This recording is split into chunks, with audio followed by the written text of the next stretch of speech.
அலங்கார ஆபரணம் அணிந்த மார்போ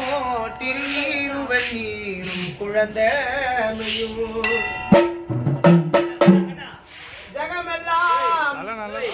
ஜெகமெல்லாம் புகழ் படைத்த சிவசுப்பிரமணியா சரவண பவனே கிட்ட போனாலே சொல்றேன் நான் ஸ்மெல்லிலே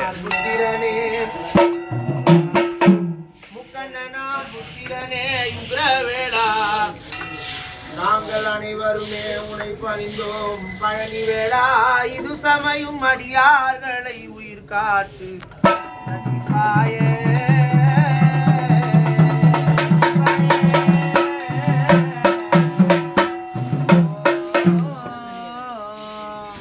சண்முகா எங்கள் முன்னில் வா இந்த மண்ணில் நான் வந்த காரணமே சண்முகா எங்கள் முன்னில் வா இந்த மண்ணில் நான் வந்த காரணமே கொஞ்சம் தமிழில் உன்னை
வந்த வினையும் வருகின்ற வல்வினையும்